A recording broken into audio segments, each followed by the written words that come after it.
Oh, it's bitter cold here in Vancouver. I know everybody back east in Canada is saying, oh, you poor Vancouverites, it's cold. But I have to share something with you. And that is, this cold is not like the cold that's experienced with Air Canada staff. Wow, are they cold. Bitter cold, in fact. And I have to share a little story with you because I'm super annoyed and upset with the service that economy travelers like me get with Air Canada. And this story in particular has to do with a recent trip I had to Cuba.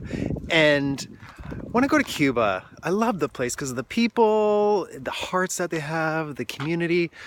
But when I go there, I don't expect much. I just expect to relax. And I thought, you know what, I'm going to book an Air Canada vacation because, you know, I'm sure it's going to be relaxing. And it's Air Canada, they have a good reputation.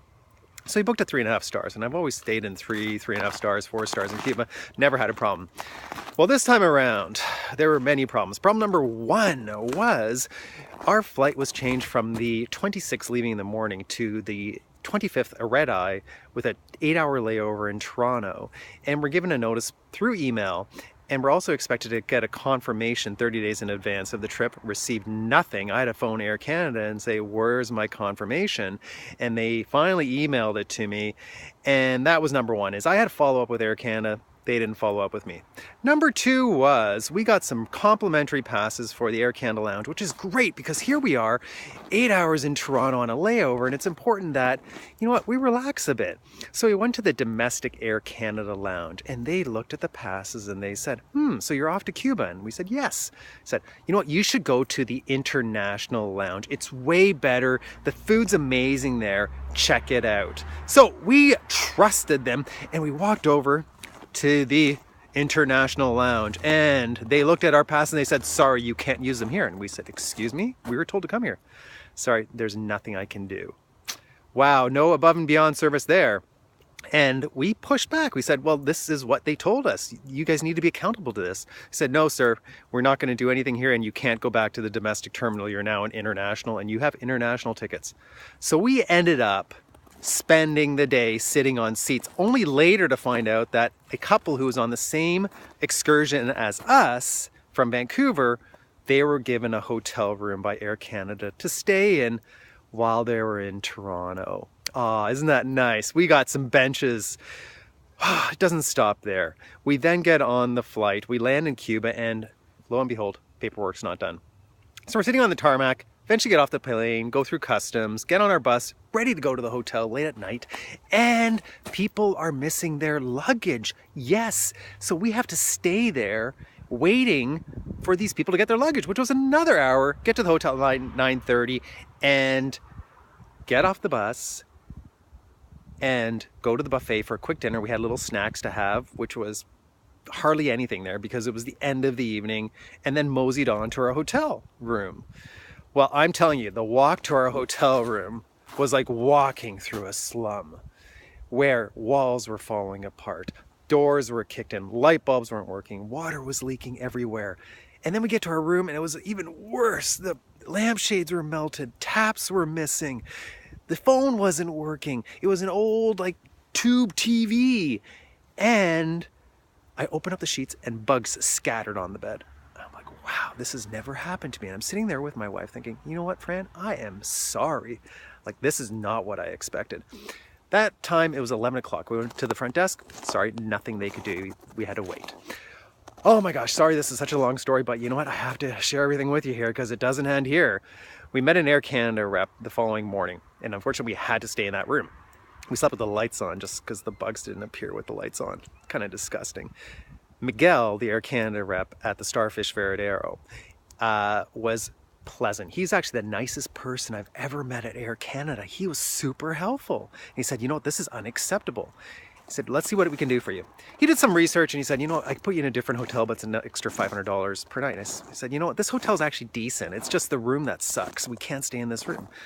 So he said, okay, I'll talk to management and find out what we can do. Contact them at 3 because I'm not going to be here. We went back at 3 o'clock and they said, okay, we have a choice of 2 rooms for you, ocean view or pool view. Chose the ocean view room, and you know what, it was decent. we were okay with that. We still had our challenges around a toilet not working for a day. We didn't get towels, and we had to nag the people for beach towels for a couple of days until we finally got them. Ran out of toilet paper and had to nag them. So it was not really a vacation. It was more of a, hello, you need to service us because we are your clients. Nonetheless, we had a decent time. However, the story doesn't end here. We then head back. And I'm in Veradero, and I say to the Air Canada clerk when he's checking our luggage, please sit us at the front of the plane because we have to transfer in Toronto. And he said, okay, I'll do what I can. Well, we get on the plane, and we're in row 31 of 32.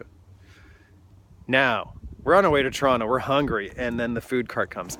And I'm telling you, I don't know how people work at Air Canada. It's like they're ticking off the days till death and retirement, because the way they come down the aisle is, it's not like, I don't want to deal with you. I don't want to deal with you. And that's typically the service that I get. It's like, I have to work with these people. I'm a flight attendant. However, they're definitely not happy in their jobs. And that's how they came across. And we asked, well, what kind of food do you have? They said, well, we're almost out of everything. So all we have is one pizza and macaroni and cheese. And we said, okay, how about for appetizers or for snacks? Well, we just have junk food. And it was just very a matter of fact, no apology, so we had to choose that. Get back to Toronto, take our flight to Vancouver, and it's great. And lo and behold, one piece of luggage doesn't show up. Oh my God. Well, finally, it's showing up 5 days later after contacting them, finding out what's going on, no response, and then we get a call yesterday, so day 4, at 12:30 midnight, saying probably essentially that we found your bag, but unfortunately they hung up. But I checked the number in the morning, it was Air Canada. Anyway, will I ever do an Air Canada vacation again? No. Am I astonished? Yes. The hotel room was disgusting, the service was disgusting. We finally had to nag and get a better hotel room, but you'd figure a company like Air Canada would take care of things, would take care of us. And I've never heard a complaint from a first-class passenger. But remember, Air Canada, economy passengers like me, one day may be a first-class passenger, and maybe we won't. But we're all people. And if you treat people equally, you will be a world-class airline. However, now you're a 1-star.